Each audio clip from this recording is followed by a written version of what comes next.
api yang sangat kuat. Terkena hal itu, kata Ibnu Mas'ud dan Ibnu Abbas, ahabu ilayya, lebih aku sukai min an aku lali syai'in kana laitahu lam yakun, daripada aku mengatakan kepada sesuatu yang sudah terjadi, oh sekiranya saja itu tidak terjadi. Au li syai'in lam yakun laitahu kan, atau berkata kepada sesuatu di masa lalu yang tidak terjadi, sekiranya itu terjadi.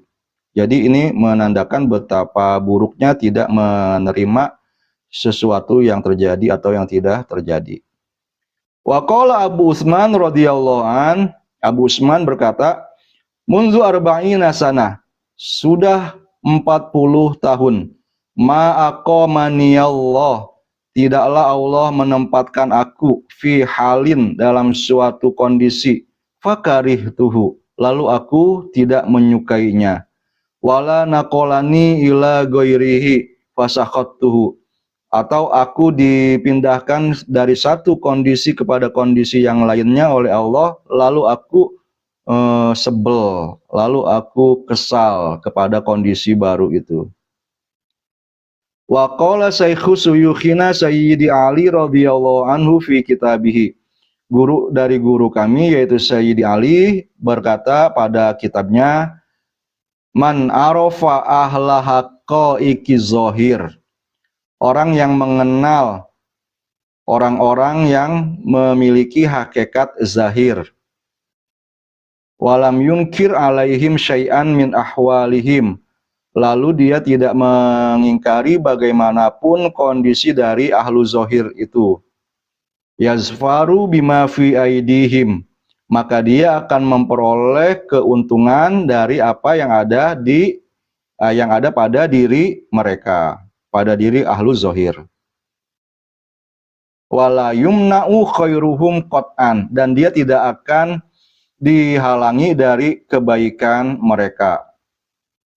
Wa man arafa ahla haqaiqil batin walam yunkir alaihim syai'an min ahwalihim, orang yang mengenal orang-orang yang memiliki hakikat-hakikat batin, lalu dia juga tidak mengingkari apapun kondisi yang terjadi pada orang-orang tersebut, yazfaru bima fi aidihim ala kulli halin wala yumna'u khairuhum qat'an, maka dia pasti akan mendapatkan kebaikan yang ada pada diri orang itu dan tidak akan dihalangi dari kebaikan itu.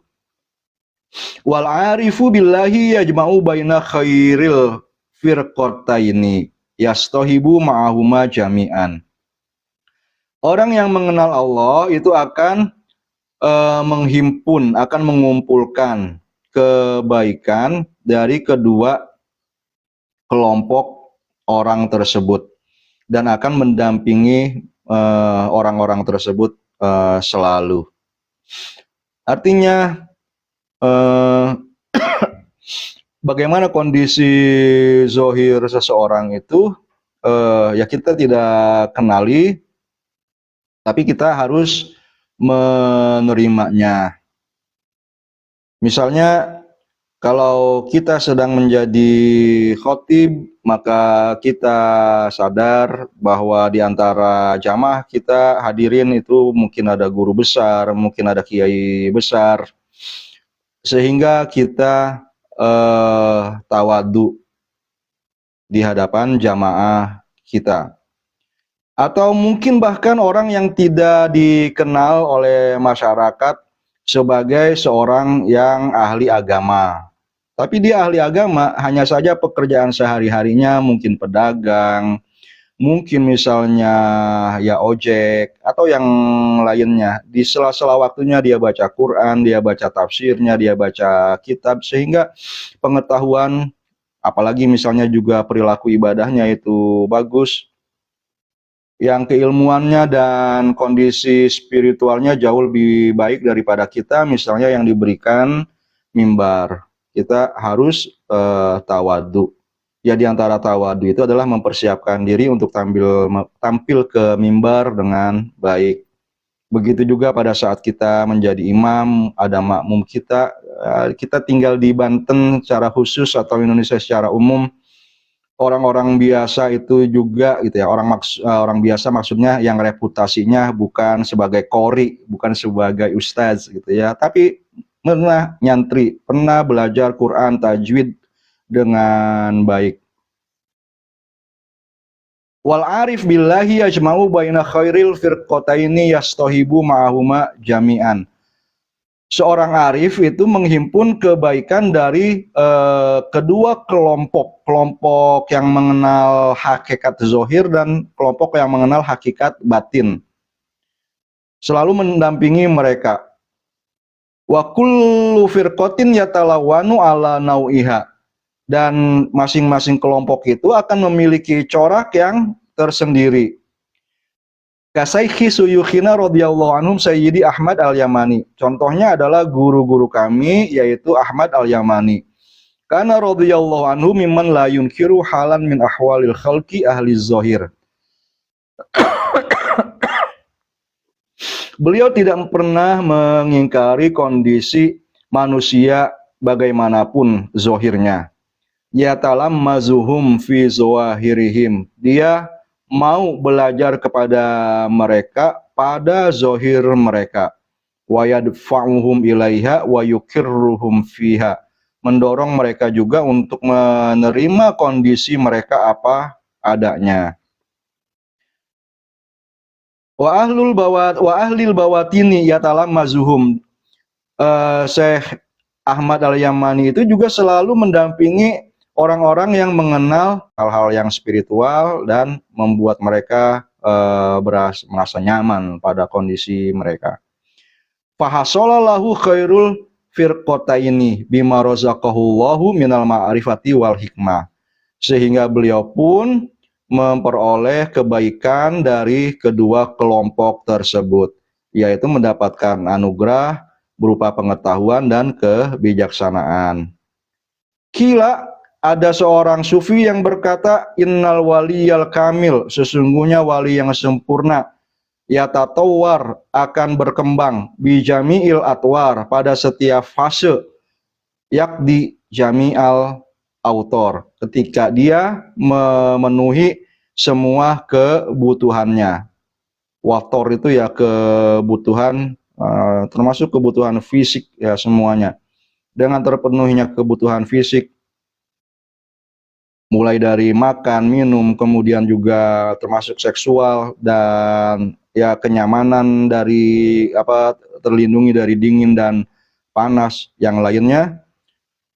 Semua pemenuhan kebutuhan itu bagi seorang wali yang sempurna itu akan membawa dia kepada satu perkembangan. Satu halaman lagi untuk hikmah ini. Qultu wa man ta'ammalal ahadisan nabawiyah wajadaha ala hazal minwal. Orang yang merenungi hadis-hadis nabawi akan mendapatinya mendukung makna ini. Lianna Nabi sallallahu alaihi wasallam kana sayyidul arifin wa qudwatal murabbin. Karena Nabi adalah pemimpin semua orang yang mengenal Allah, arifin, dan menjadi teladan bagi semua pengasuh, murabbi. Fakana yukirrun nasa ala ma aqamahumullahu fi hikmatihim wa yuraggibuhum fiha. Beliau mengakui manusia pada semua kondisi yang ditempatkan oleh Allah berdasarkan hikmahnya dan membuat semua orang merasa nyaman dengan kondisi dirinya. Walidzalika tajidul ahadisa muta'aridah. Oleh karena itu boleh jadi Anda akan mendapati hadis-hadis yang satu dengan yang lain tampak saling bertentangan. Wala ta'arudha fil haqiqah. Padahal pada kenyataannya tidak ada pertentangan. Fa idza nazarta fi ahadisi zikri qulta la afdhala minhu. Nah, contohnya jika engkau membaca hadis-hadis Nabi yang memuji zikir, maka engkau akan berkesimpulan tidak ada yang lebih afdol daripada zikir. Wa idza nazarta fi ahadisil jihad qulta la afdhala minhu. Begitu juga jika engkau meneliti hadis-hadis jihad, maka engkau akan berkesimpulan nggak ada ibadah yang lebih utama daripada jihad. Wa idza nazarta fi ahadisi fadlil ilmi qulta la afdhala minhu. Jika engkau mengkaji hadis-hadis keutamaan ilmu, maka engkau akan berkata, wah, jadi ulama yang paling afdol. Wa idza nazarta fi ahadisiz zuhdi wat tajridi min asbabid dunya qulta la afdhala minhu. Begitu juga jika engkau meneliti hadis-hadis tentang kezuhudan dan menanggalkan diri dari sebab-sebab duniawi, engkau pun akan berpikiran dua hal itulah ibadah yang paling afdol. Wa idza nazarta fi ahadis al-kasabi wal khidmah alal iyali kazalik. Tapi jika engkau meneliti hadis-hadis tentang kita harus bekerja dan harus mencari rezeki supaya kita bisa berkhidmat kepada keluarga kita yang menjadi tanggungan kita, kita akan berpikiran sama. Fa kullu hikmatin raghaban Nabi sallallahu alaihi wa alihi wasallam fiha hatta taqul la afdhala minha. Semua yang memuat nilai kebijaksanaan itu akan disarankan oleh Nabi sehingga engkau pun mengatakan tidak ada yang lebih baik daripadanya. Tatyiban liqatiri ahliha. Itu dilakukan oleh Nabi untuk membuat thayyib hati orang yang bisa melakukannya. Bisa membuat nyaman, tadi saya terjemahkan seperti itu. Bisa membuat tenang, mengapresiasi atau apa ya, seperti itu maknanya.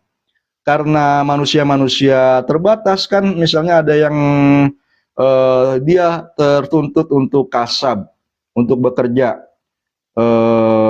maka ya dia harus bekerja. Dia nggak bisa zikir. Nabi puji bekerja, sehingga orang yang bekerja itu merasa dirinya juga bisa dekat dengan Allah. Liyakunu fiha ala bayyinatin mir rabbihim, sehingga mereka ya pada masing-masing kondisinya itu memiliki jalan yang jelas untuk mendekat kepada Allah. Walam ya'murhum alaihi salatu wassalam bil intiqali anha. Rasul tidak memerintahkan mereka untuk berpindah dari kondisi mereka. Izmuradullahi minhum huwa tilkal hikmah. Karena kehendak Allah adalah hikmah itu.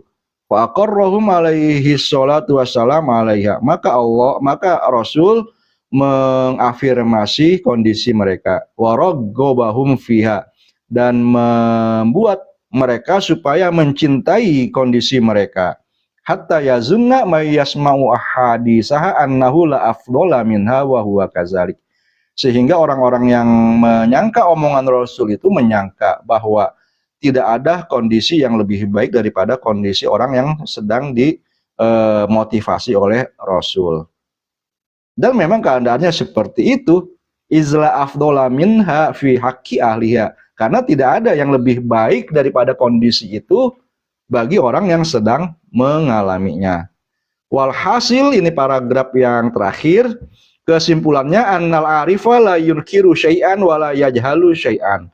Seorang arif billah, ini kan adabul arif ya. Adab arif yang pertama adalah tidak mengingkari apapun dan tidak bodoh, tidak mengetahui apapun. Jadi dia harus ya mengetahui semuanya. Wa qad qala ba'dul arifin, ada seorang arif yang berkata, laisa fil imkan abda'u mimma kan. Tidak mungkin terjadi sesuatu yang lebih indah, lebih baik daripada apa yang sudah terjadi. Wa ta'wiluhu annama sabaqa fi ilmillah. Pengertian dari ungkapan tadi, apa yang sudah ada dalam ilmu Allah yakun akan terjadi la yumkin goiruh, maka tidak mungkin akan terjadi selainnya. Fala abda aminhu, maka tidak mungkin ada sesuatu yang lebih indah darinya. Wasaya til kalamu alaihi insyaallah. Ini akan saya ulas lebih lanjut nanti. Wallahu taala a'lam, dan Allah Maha tahu. Alhamdulillah sudah selesai bacanya Pak Dokter. Mangga dipimpin diskusinya.